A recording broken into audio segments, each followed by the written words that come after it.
ഇന്നത്തെ യാത്ര കൊല്ലം ജില്ലയിലെ അധികം ആരും അറിയാത്ത ഒരു അടിപൊളി സ്പോട്ടിലേക്കാണ്. കൊല്ലം ചടയമംഗലം നിന്നും കൊട്ടാരക്കര റൂട്ടിൽ 10 കിലോമീറ്റർ മാറി പുലിക്കോട് ജംഗ്ഷനിൽ നിന്നും അഞ്ചൽ റൂട്ടിൽ ഏകദേശം 5 കിലോമീറ്ററോളം സഞ്ചരിച്ചാൽ ഈ സ്പോട്ടിലെത്താം. ത്രിമൂർത്തികളുടെ സംഗമസ്ഥാനം എന്ന നിലയിൽ പ്രസിദ്ധമായ ശങ്കരനാരായണ ക്ഷേത്രം ഇവിടെയാണ്. ഇവിടെ നിന്നും വലത്തേക്കുള്ള വഴി ആ ക്ഷേത്രത്തിലേക്കാണ്.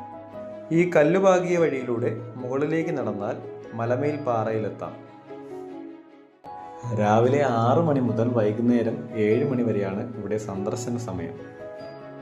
ടിക്കറ്റ് ചാർജ് വരുന്നത് ഒരാൾക്ക് 20 രൂപയാണ്. മലമേൽപ്പാറ എന്ന് പറയുന്നുണ്ടെങ്കിലും ആയിരവല്ലിപ്പാറ, നടപ്പാറ, കൊമ്പകുത്തിപ്പാറ, കുടപ്പാറ തുടങ്ങിയ നിരവധി പാറകൾ ഇവിടെയുണ്ട്. ഏറ്റവും വലിയ പാറയായ നാടുകാണിപ്പാറയുടെ മുകളിലെത്തിയാൽ തിരുവനന്തപുരം, കൊല്ലം ജില്ലകളുടെ ഒരു 360 വ്യൂ തന്നെ നമുക്ക് കാണാനാവുന്നതാണ്.